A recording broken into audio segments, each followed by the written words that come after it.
Hello students, you are welcome in our English lecture. We have already covered 3 poems in our English textbook and 2 texts. Now we are turning towards the another text, that is 1.3, the cope and the anthem. The page number is 27. See, we are going to start this text today. The title of this text is The Cope and the Anthem. The cope means the policeman and the anthem means prayer. The cope and the anthem, okay. In the icebreakers, some points are given to discuss. As a preparation, we have to go through these activities. Look here, the first activity. Suppose you have gone to a place where the winter season is very severe. Discuss with your partner the ways in which you would protect yourself in the cold climate. Okay, we are in the warm climate, but suppose we have gone to a place where there is winter season very severe. Okay, much cold is there. Suppose we are at a place where there is much cold, severe cold is there, winter season is very severe there, right? Okay, now we have to discuss with our partner the ways in which we would protect ourselves in the cold climate. How can we protect ourselves in that cold climate? The wave diagram is given here, and the title of the wave diagram is Ways to Protect from Cold Climate. What are the ways to protect from cold climate? Okay, what things do we do when there is the winter season and everywhere we feel cold, correct? That time, what should we do? The first point is we have to wear warm clothes, correct? To protect from cold climate, what should we do? The first point is we have to wear warm clothes. Here, as a point, we have to write here wearing warm clothes. Next point, to protect from the cold climate, we have to stay indoors without exposing to the cold climate. Correct? We have to stay indoors to protect from the cold climate. Then what is the point here? Point, to fill the point here, is staying indoors without exposing the cold climate. We have to stay indoor. Next point. What is the next way to protect from cold climate? The next way is by using a warm and heavy blanket while sleeping. Correct? To protect ourselves from cold climate that is very severe, what should we do? We have to use a warm and heavy blanket while sleeping, right? Correct. Then what is the point to fill up here? Using a warm and heavy blanket while sleeping. Okay, this point should be used here. Next, number 4. Okay, what should we do? The fourth point is we have to drink warm beverages like tea, coffee, etc. Okay, while drinking warm beverages like tea, coffee, we can protect ourselves from cold climate. Then what is the point here to fill up? The point is drinking warm beverages like tea, coffee, etc. Right? With these points, we can cover this activity. Correct? The ways are written here. The first way, wearing warm clothes. Second way, to protect from cold climate is staying indoors without exposing to the cold climate. Number 3, using a warm and heavy blanket while sleeping. And number 4, drinking warm beverages like tea, coffee, etc. Right? Next, see here. When you see a cope approaching, you feel either relieved or scared. What is given here? When you see a cope means a policeman. When you see a policeman approaching means coming towards you. When you see a policeman coming towards you, you feel either relief मोकळीक, सुटका झाल्यासारखी वाटणे, and scared म्हणजे चिंता वाढणे, काळजी वाटणे. Right? Look here what is given. When you see a cop coming towards you, you feel either relieved or scared. होतंय का? असं होतंय. एखादा पोलीस व्यक्ती आपल्याकडे येताना पाहिल्यानंतर एकतर आपल्याला आता माझी सुटका होईल असं तरी वाटेल, किंवा आता काहीतरी बिघडलेलं आहे आणि मला काहीतरी पनिशमेंट मिळेल असं तरी आपल्याला वाटेल. बरोबर? या दोन्हीपैकी काहीतरी वाटत असतं. Discuss with your partner the situations when you feel relieved or scared. Okay, we have to discuss with our partner the situations. We have to discuss about here situations when we feel relieved and when we feel scared. Points are given here. We have to fill up the other points. When do we feel relieved? See, if a cope is approaching towards us, we feel relieved. When we are walking alone in a dark street. Look, suppose there is the dark street and we are walking alone on that dark street. That time we feel scared. Okay. And when we see the cope or the policeman, we feel relieved. एखादा रस्ता, त्या रस्त्यावरून तुम्ही एकटेच जातायत, अंधार पसरलेला आहे आणि तुम्हाला त्या ठिकाणी काहीतरी धोका होईल असं जाणवत आहे. आणि असा असताना जर समजा एखादा पोलीस व्यक्ती तिथून जाताना दिसला तर तुम्हाला रिलीव्ड वाटतं, म्हणजेच थोडा मोकळेपणा वाटतो, तुमचं घाबरणं कमी होतं. Correct? Next point. What is the next point? Your car tyre got punctured in a secluded place and you had your mother and sister in your car. The second situation, suppose your car tire got punctured, okay, in a lonely place and you had your mother and sister in your car. समजा तुम्ही एका रस्त्याने जात आहेत, तो धोक्याचा रस्ता आहे आणि अचानक त्या रस्त्याने जात असताना तुमच्या गाडीमध्ये तुमची मदर आहे, तुमची सिस्टर आहे, म्हणजे लेडीज गाडीमध्ये आहेत आणि अचानक त्या गाडीचं टायर पंक्चर झालं, तुम्हाला त्या ठिकाणी उभा राहावं लागत आहे. बरोबर? आणि मग तशी कंडिशन असताना जर एखादा कोप तुमच्याकडे येताना दिसला तर तुम्हाला रिलीव्ड भासतं. Right? Next point. If you have lost your way to reach your destination, see what is given here. The third, the C point is, when do you feel relieved? Okay. Suppose you have lost your way to reach your destination. तुम्ही रस्ता हरवलात, तुम्हाला आता कोठे जायचंय समजत नाहीये, कुणाला विचारावं काही समजत नाही.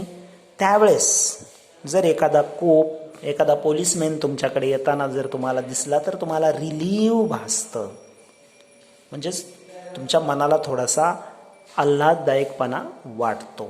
Right? Next, when do we feel scared? वेन a cop is approaching towards us, that time we feel scared. आपल्याला बऱ्याच वेळेस पोलीस व्यक्ती आपल्याकडे येत असताना भीती वाटते. अशा काय कंडिशन्स आहेत, सिच्युएशन ज्यावेळेस भीती वाटते? For example, you are riding a bike without a valid driving licence. Okay, for example, you are riding a bike without a valid driving licence. तुमच्याकडे ड्रायव्हिंग लायसन नाही आहे किंवा आहे पण त्याची व्हॅलिडिटी संपली आहे. ओके, अशा कंडिशनमध्ये जर एखादा पोलीस व्यक्ती तुमच्याकडे येत असेल, तुम्ही गाडी चालवताना दिसताय पण तुमच्याकडे व्हॅलिड ड्रायव्हिंग लायसन नाही, तरी तुम्ही घाबरता की कदाचित तो पोलीस व्यक्ती माझं ड्रायव्हिंग लायसन चेक करेल आणि मला पनिशमेंट करेल, अशा पद्धतीनं तुम्हाला वाटतं, म्हणून तुम्ही स्केअर्ड होता. Right. What are the another situations? The another situations are like you and your friend are riding a bike and both the driver and the pillion are without helmets on. समजा तुम्ही बाईकवरून जात आहेत, तुमचा मित्र आणि तुम्ही बाईकवरून जात आहेत आणि दोघांकडेही हेल्मेट नाही आणि तो पोलीस व्यक्ती तुमच्याकडे येताना दिसला, तर तुम्हाला काय वाटतं? You feel scared. Right. In this situation you feel scared when a policeman approaching towards you. Next situation, if you have done something morally wrong, that time you feel scared.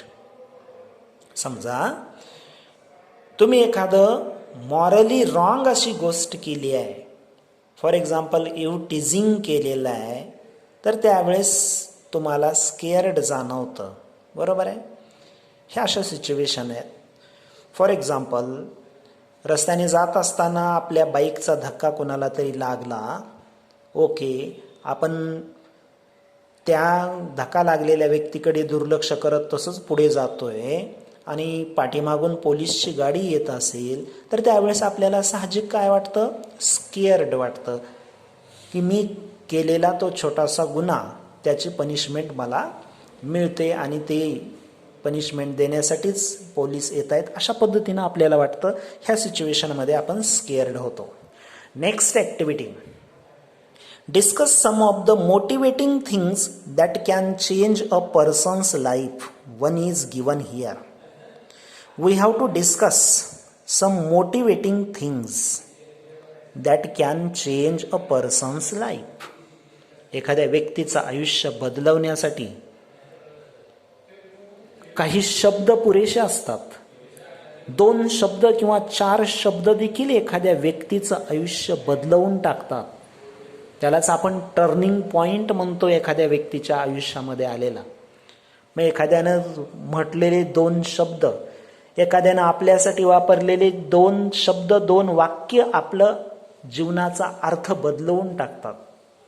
Correct. त्यालाच आपण काय म्हणतो? Turning point म्हणतो. आणि अशा गोष्टी बऱ्याचशा आपल्या आयुष्यामध्ये येत असतात. आणि म्हणून आपण नेहमी मोटिवेटिंग थिंग्स किंवा मोटिवेशनल स्पीच ऐकले पाहिजेत, जेणेकरून आपल्याला एनकरेज त्या गोष्टी करत असतात. Okay, we have to discuss some of the motivating things that can change a person's life. One is given here. Listening to an inspiring speech. When you listen an inspiring speech, you get motivated. Okay, and that time you feel that nothing is impossible. I can do everything and anything. Right? There is no word impossible in my dictionary like this.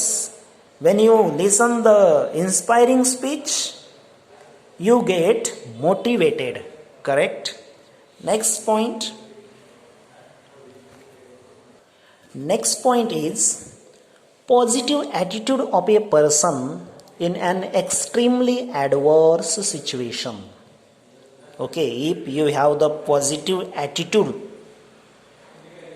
though there is the adverse situation, जरी खूप अडचणीची परिस्थिती असली आणि तरी जर तुमच्याकडे positive attitude असेल, तर तुम्ही कोणत्याही गोष्टीपासून मोटिवेट होता आणि स्वतःची लाईफ तुम्ही चेंज करू शकता, अशा पद्धतीनं असतं.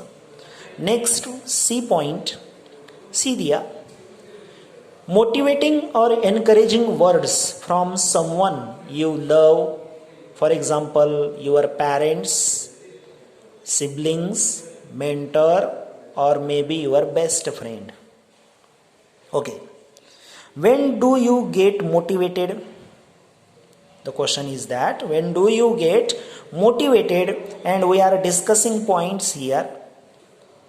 We get motivated by listening the inspiring speech, by our positive attitude, and the next point is by the words, the motivating or encouraging words from someone you love. Okay, तुमच्या आवडत्या व्यक्तीकडून, तुमच्या प्रेमळ व्यक्तीकडून तुम्हाला जर काही मोटिवेटिंग किंवा एनकरेजिंग वर्ड्स वापरले असतील तर ते वर्ड्स तुमच्यासाठी मोटिवेटिंग थिंग बनते आणि तुमची लाईफ चेंज करते. फॉर एक्झाम्पल, तुमच्या पॅरेंट्सकडून तुम्हाला काही शब्द वापरले आणि त्यामुळं तुम्ही मोटिवेट झालात, किंवा सिबलिंग्स म्हणजेच भावंडाकडून, बहीण भावाकडून, किंवा मेंटर म्हणजेच तुमच्या टीचरकडून, किंवा may be your best friend किंवा तुमच्या बेस्ट फ्रेंडकडून जर तुम्ही काही शब्द ऐकलात आणि त्यामुळेही तुम्ही मोटिवेट होत असता, राईट. बऱ्याचशा चित्रपटामध्ये तुम्ही पाहिला असेल की एखादा शब्द एखाद्या व्यक्तीनं, आपल्या प्रेमळ व्यक्तीनं एखादा वापरलेला शब्द आपल्या मनाला भावतो आणि आपण त्या गोष्टीचा विचार करून चांगल्या मार्गानं पुढे जायला लागतो आणि आपलं आयुष्य बदलतं. असे शब्द आपल्या आयुष्यामध्ये काय ठरतात? मोटिवेटिंग थिंग्स ठरतात, right. Next point, when you visit to a religious place of your choice and sit and pray quietly for some time. When we visit a religious place, समजा आपण एखाद्या धार्मिक स्थळाला भेट दिली, आपल्याला आवडतं त्या धार्मिक स्थळाला, आणि त्या ठिकाणी आपण बसलो आणि शांतपणे प्रार्थना करू लागलो, त्यावेळेस देखील आपलं मन मोटिवेटेड होतं आणि आपली लाईफ त्या ठिकाणीही चेंज होऊ शकते. एखादा टर्निंग पॉईंट आपल्याला मिळू शकतो. Next point, when you listen a melodious music, as music is a great healer. तुम्हाला माहीत आहे music is a great healer. Healer म्हणजेच एक प्रभावी औषध. म्युझिक ही एक प्रभावी औषध आहे. ओके, आणि तुम्ही मेलोडियस जर म्युझिक ऐकलात तर कदाचित तुम्ही काय होता? मोटिवेटेड होता. ओके, या पद्धतीचे पॉईंट्स आहेत. बरेचसे चित्रपट मोटिवेट करणारे असतात. बऱ्याचशा गोष्टी, अशक्य असणारे गोष्टी शक्य करून दाखवणारे ते चित्रपट आपल्याला मोटिवेट करतात, right. Okay, we have discuss all these things. Now we have to change the page. Now we are on the page number 28. See there, the writer of this text, the text is the Cope and the Anthem. The writer of this text is O. Henry. He has born in 1862 and died in 1910. Okay. William Sidney Porter, an American writer, is better known by his pen name O. Henry. What is the full name of O. Henry? O. Henry is a pen name. This is the pet name. टोपण नाव आहे हे O Henry. आणि त्या रायटरचं मूळ नाव काय आहे? William Sydney Porter, right. This is an American writer and he is betterly known as O. Henry. Correct? Okay. He was a voracious reader since childhood. Voracious या शब्दाचा अर्थ असभ्य. ओरॅसियस रीडर म्हणजेच असभ्य. असभ्य वाचन करणारा तो रायटर म्हणून ओळखला जातो लहानपणापासून. Okay, he started a humorous weekly, and that time he started humorous weekly आठवड्याला प्रसिद्ध होणारं ते जे आठवड्याला प्रसिद्ध होणारं जे काही न्यूजपेपर असेल वीकली. ओके, ह्युमरस वीकली त्यानं स्टार्ट केलं होतं. The name is given here the Rolling Stone. And when the venture failed he join the Houston Post as a reporter, columnist and occasional cartoonist. See दिया, he started a humorous weekly and the name of that humorous weekly is the Rolling Stone. But what happened when the venture failed? Venture means to upakram. When that plan, that venture failed, he joined the Houston Post. Okay, he joined then the Houston Post as a reporter. आणि तो reporter म्हणून त्या Houston पोस्टला join झाला. Then columnist म्हणजे स्तंभलेखक. Then occasional cartoonist. Occasional प्रसंगानुसार cartoons तयार करणारा तो कार्टूनिस्ट. अशा पद्धतीनं तो ह्या कामासाठी हॉस्टन पोस्टला जॉईन झाला. Okay, see here in this story the main character is Supi. What is the main character? Supi is a main character in this story. Supi is a vagabond and a person with criminal background. पहा, Supi is a vagabond. He story कुणाच्या बाबतीत आहे? सुपीच्या बाबतीत आहे. Soupy is a वॅगाबॉन्ड म्हणजेच भटका. तो एक भटका व्यक्ती आहे, भटकणारा व्यक्ती आहे. And a person with criminal background. Right, Supi is a person who is a vagabond and a criminal background person. He makes different plans to re-enter the prison as he has no shelter to protect himself from the severe winter. Okay, and this character, the name Supi, this character makes different plans to re-enter the prison. पहा, या सुपीला काय करायचंय? तो वेगवेगळे plans करतोय. कशासाठी? To री-एंटर म्हणजे पुन्हा प्रवेश करायचा आहे त्याला. कशामध्ये? द प्रिझन म्हणजेच तुरुंगामध्ये प्रवेश करायचा आहे. As he has no shelter to protect himself from the severe winter. Why does he want to re-enter in the prison? The question is there, and the answer is he has no shelter to protect himself from the severe winter. काय म्हटलंय पहा, ही story ज्यावेळेस लिहिले त्यावेळेस तो काळ आहे 1904 चा. न्यूयॉर्कमध्ये घडलेला आहे. 1904 न्यूयॉर्कमध्ये घडलेला आहे. ओके, आणि तो सुफी नावाचा व्यक्ती तरुण आहे.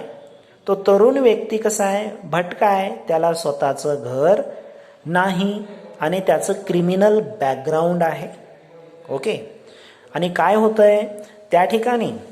हिवाळा इतका कडक असतो, ते 3-4 महिने इतके कडक असतात की स्वतःचं संरक्षण त्या थंडीपासून करण्यासाठी चांगल्या घराची आवश्यकता असते. पण इथं या सुपीकडे त्याचं स्वतःचं घर नाहीये आणि आता मात्र या थंडीपासून बचाव करण्यासाठी त्याला एकतर घराची गरज आहे किंवा तुरुंगामध्ये जर तो गेला तर तिथं त्याला त्या थंडीपासून बचाव करण्यासाठी निवारा मिळू शकतो. हा याचा प्रयत्न आहे. आणि त्याला तुरुंगात कशासाठी जायचं आहे? त्याला एक क्राईम करायचा आहे आणि तुरुंगात जायचं आहे. का तर विदाऊट क्राईम कोणतेच पोलीस सुपीला तुरुंगामध्ये घेऊन जाणार नाहीत. म्हणजे त्याला एक क्राईम करायचा आहे आणि क्राईम करून त्याला तुरुंगामध्ये जायचं आहे, जेणेकरून त्या 3-4 महिन्यामध्ये त्याचं संरक्षण त्या कोल्ड विंटरपासून होईल. याच्यासाठी तो प्लॅन करतोय. ॲक्च्युली आपल्याकडे कोणताच व्यक्ती मुद्दामहून तुरुंगामध्ये जात नाही, पण या ठिकाणी सुपी मात्र मुद्दामहून तुरुंगामध्ये जाण्याचा प्लॅन करत आहे. Right. The story ends in an unexpected way. Okay, this story, The Cope and the Anthem, ends in an unexpected. म्हणजे अपेक्षा केली नव्हती अशा पद्धतीने ही स्टोरी संपते. O. Henry has depicted Supi's futile attempts to get arrested in a very humorous vein. तो writer O Henry त्याने सुपीची फ्युटाईल means व्यर्थ, सुफीनं जे काही व्यर्थ अटेम्प्ट केले म्हणजे त्याचे प्रयत्न निष्फळ ठरले सुपीचे. कशासाठी? त्याला वाटत होतं की पोलिसांनी त्याला अरेस्ट करावं, बरोबर आहे, परंतु त्याचे जे प्रयत्न होते ते सर्व प्रयत्न कसे होते? ह्युमरस म्हणजेच हास्यात्मक शैलीमध्ये असलेले हे प्रयत्न निष्फळ ठरले. बरोबर, अशा पद्धतीने या स्टोरीमध्ये दाखवले. Okay, tomorrow we will go through the story. Okay, this is very interesting story. You will like it very much. Correct. Now we have to stop. In the next lecture, there will be the story, the Cope and the Anthem. Thank you.